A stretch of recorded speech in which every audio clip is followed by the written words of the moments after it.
Let me quickly show you how to set up and use your drill pump. So what's absolutely cool about this tool is we can simply take any drill or maybe even impact driver and literally use this as a full-blown water pump. Obviously for smaller jobs, that output obviously isn't that huge, but for small jobs it does the job absolutely fine. So when it comes to build quality, so you see it's a fairly simple tool over here. So this is our input and this is our output essentially. So it will suck in the water from this side and exert it basically on this side. So if you want to use it, so you see it's very easy. Simply take your drill or your impact driver and simply pop it inside. So make sure it's tight. And you see you have the arrows on how your drill actually has to spin. So you see on this we have to spin it basically clockwise. So you see to start working, so again we can either mount these. So you see you also have these mounting brackets here, so you can screw this down, mount somewhere, or literally you can use it handheld as well, so like this. Also on your drill you want to use the highest speed possible. So for example, let's see if I set it on the speed number 1, it obviously works, but the flow isn't that good. So again we have to set on the highest possible speed as we need the maximum RPM basically for this tool.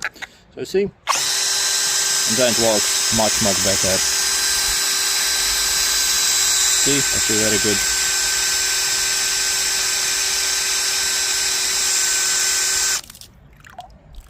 And inside the box with this tool we also get 2 clamps for it. So what you can do is you can put your clamp over here, take a hose and attach it here. Okay, so you simply pop it on and then we need to clamp this down. So take a screwdriver, and this has to be actually very tight. So we need a very good seal here, otherwise there won't be that much suction power. So again, you want to clamp this as pretty much as hard as you can.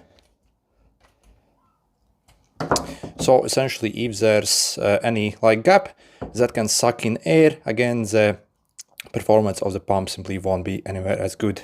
Also, if you're wondering what kind of size hose it actually fits, so you see 19 millimeters, so probably 20 millimeter hose will actually fit this tool.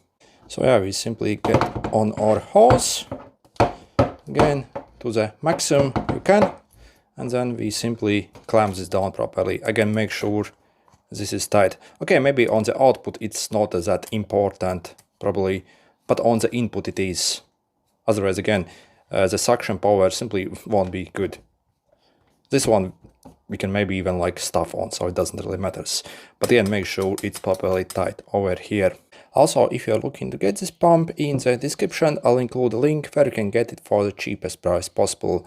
So personally I got mine from AliExpress and I paid literally only a bit over $3 for mine, and that also was with free shipping. For this price I think this tool is absolutely unbeatable, so it really can save you in emergency. Okay, good luck.